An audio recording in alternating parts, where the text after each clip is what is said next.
बहू, रोहित को फोन कर देना। ऑफिस से आते हुए मेरे और तेरे पापा जी की दवाई लेते आएगा।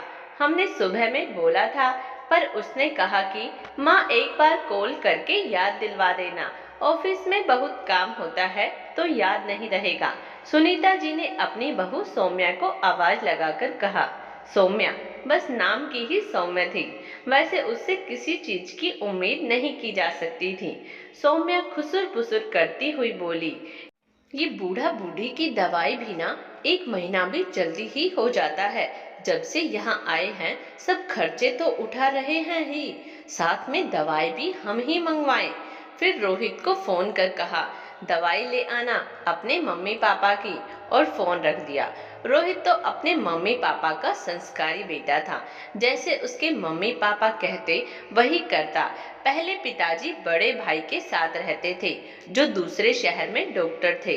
एक बार पिताजी ज्यादा बीमार हो गए तो दवाई में थोड़ा ज्यादा खर्चा हुआ, सो बस पिताजी से पैसे मांग लिए और कहा कि आधे पैसे छोटे रोहित से ले लो, मेरा इस महीने बहुत अधिक खर्चा हो गया है।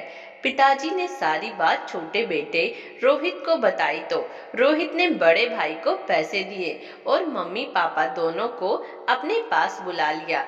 पैसे तो पिताजी के पास भी बहुत थे, लेकिन पिताजी ने कहा, मैंने तुम्हें कामयाब बनाया है, मैं किसी को पैसे नहीं दूंगा, मेरी मर्जी से ही खर्च करूंगा।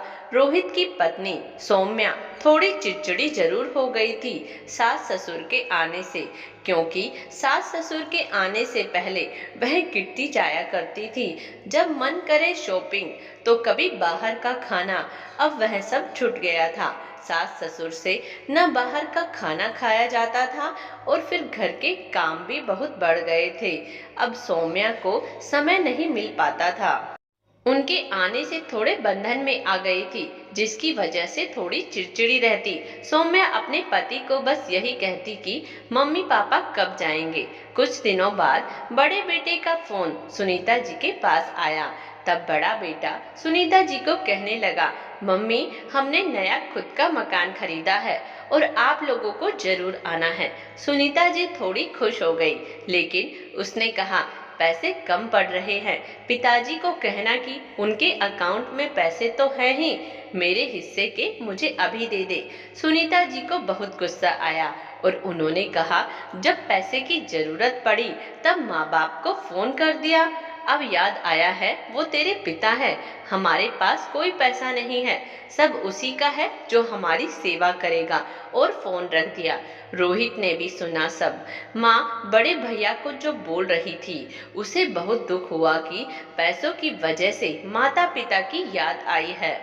खुद के पास अच्छी नौकरी सब होते हुए भी किचन में काम कर रही सौम्या एक तरफ खुश भी हो रही थी। सासू माँ ने कहा, जो हमारी सेवा करेगा उसी के पैसे, शायद वो पैसे हमारे हो।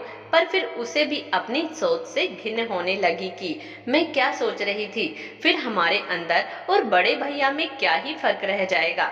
माता पिता की सेवा लालच से नहीं, प्यार से जरूर की जा सकती है।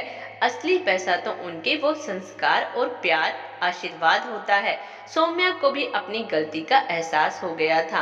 अब पूरे परिवार में खुशी का माहौल था, क्योंकि छोटी और ओछी सोच घर से बाहर निकल चुकी थी। दोस्तों, यह कहानी आपको कैसी लगी कमेंट्स बॉक्स में जरूर बताइएगा।